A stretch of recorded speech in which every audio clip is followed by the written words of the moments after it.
So the most difficult part of having been through a narcissistic, antagonistic relationship, whether this relationship started in childhood, whether this is a relationship, like, for example, your parent, or this is a relationship that actually didn't begin till adulthood, like a spouse or a partner, it's that in order to heal, it can feel like trying to learn to speak a new language in adulthood, which is really hard to do, or to learn to ride a bike for the first time as an adult, or to learn how to read for the first time in adulthood.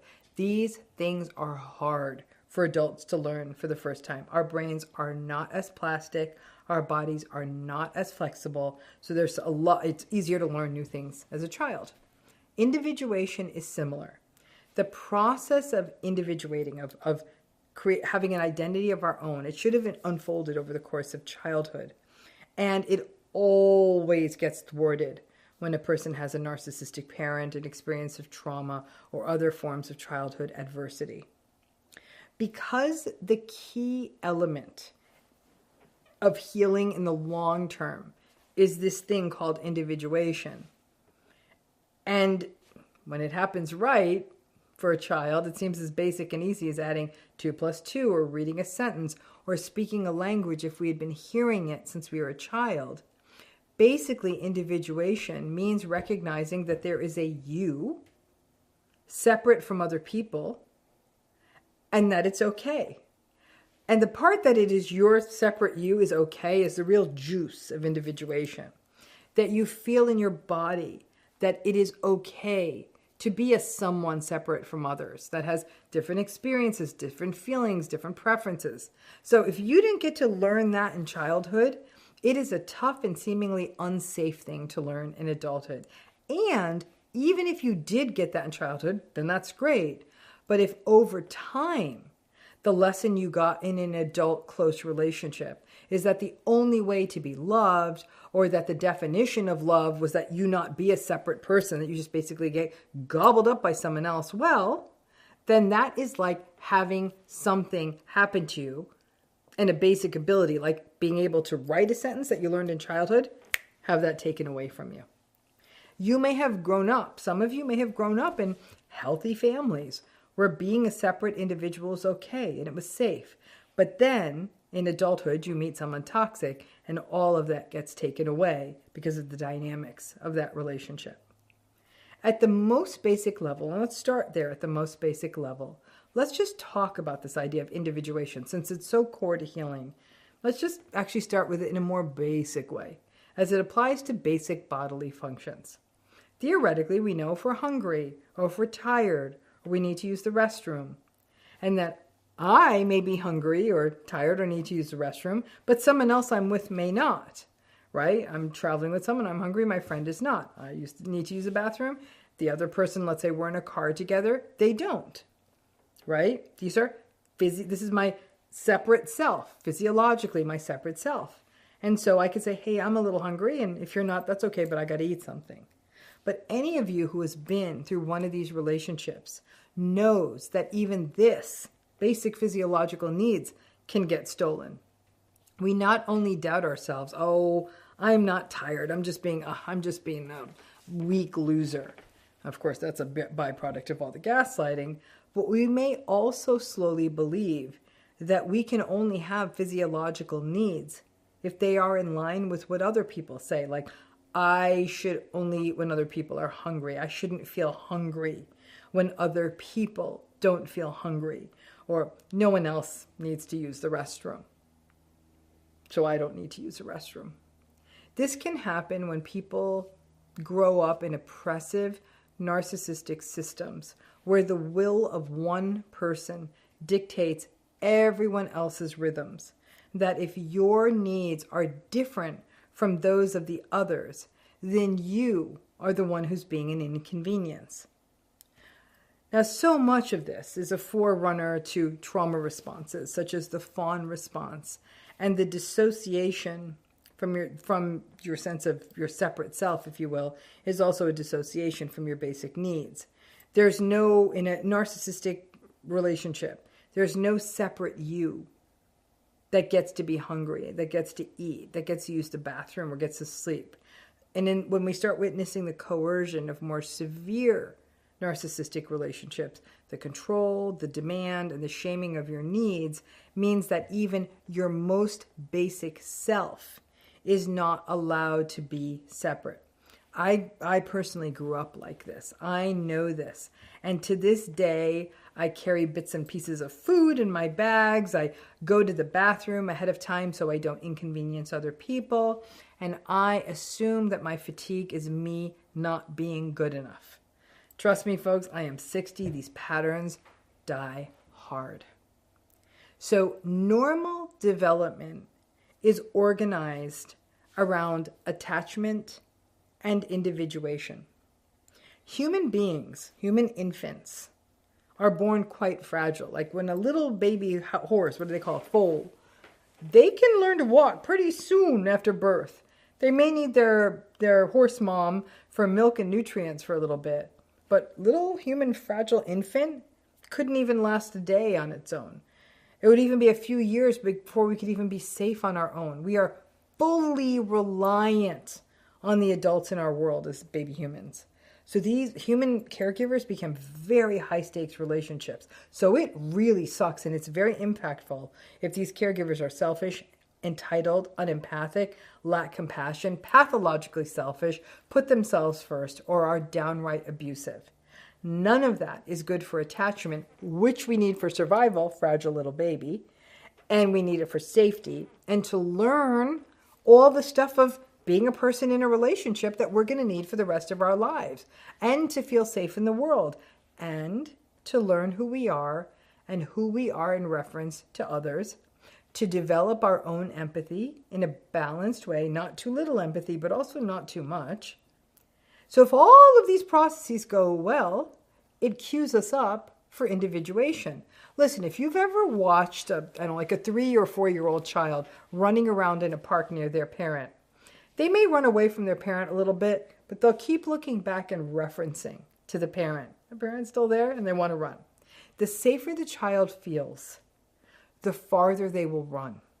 But they will keep looking back. And if that parent is attuned to them, the child will feel the safety and the permission to keep running. Now, are some kids so impulsive that they'll go running away? Yes, that's a different kind of a kid. But by and large, kids will reference back to their parent. As the child keeps growing, if they have the sensation that they can share an idea, a belief, a question, a need, a feeling, or just show up and be seen and heard, it builds safety in that relationship, safety in the world, and safety within themselves. As the child goes into puberty and adolescence, the real individuation work begins. And this can translate into the why are adolescents such a handful part of it. Adolescents in particular are starting to individuate. And it can feel like an almost psychologically violent process as the adolescent, that's sort of equal parts toddler and adult, starts to cut the ties to the parent while also feeling and experiencing the vulnerabilities and dependencies of being a child. Now, good parents hold space for the child to build into becoming their unique selves, their interests, their wants, their style, their aspirations. Basically, the parent saying, as the child becomes their own person with their own identity, the parent is communicating in a whole bunch of ways that I'm still here from you, but I also no longer should, nor will I, micromanage or expect you to be what I need you to be. The parent still has to be attuned to the child. If you had a narcissistic parent, none of this happened. Again, a narcissistic parent couldn't manage any of this. It requires too much referencing to somebody outside of them. For a narcissistic parent, the child is merely an extension of them. There is a toxic umbilical cord that exists in perpetuity that keeps the child imprisoned as a source of supply to the parent. And that toxic cord means that individuation is not a thing in these relationships, with the implicit assumption as, oh yeah, you think you are going to be your own person? Psh, you stay right there. You owe me. I'm going to guilt you and shame you and tell you that you can't do it, or just turn away from you. Individuation, when you have a narcissistic parent, becomes scary. It means losing love. It means losing support. It means walking around and being told that you're selfish, or you're greedy, you're demanding, or you're bad. And as life goes on, individuation's always going to be fraught. There's always going to be this echo of, how dare you? How dare you be your own separate person? How dare you live a life separate from what I think is the way you should be? And this is how people get stuck.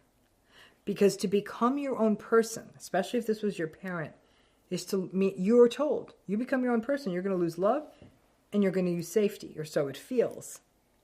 Now, the real terror of the narcissistic relationship is to even begin to get acquainted with who you really are, what you stand for, your values, your aspirations, to be a person separate from other people.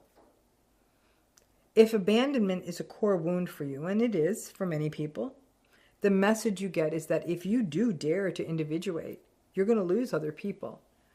And that means that it feels almost too primally painful to individuate, and so many people don't. So the very thing that we never learned to do, or we were told in many subtle ways that it was forbidden to individuate, is the core to healing from one of these relationships. So what the hell are we supposed to do? Well, it's more than I can do in the video, and that's what this workshop I'm doing in the healing program is. If you really want to know how to think about individuation, come to the workshop. Because the bigger questions are, how do we individuate? And how do we access this essential pathway to healing, becoming ourselves?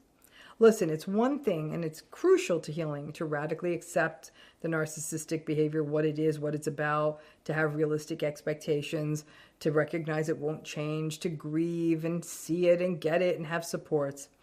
It's the next level of healing, to be able to hold space for the separate you from them. To be able to do this makes you more resistant to gaslighting, even from new people. It can lead you to feel more safe in the world. There can sometimes be fear. Well, if I individuate, does that make me the sort of avoidant lone wolf who doesn't need other people? Not at all.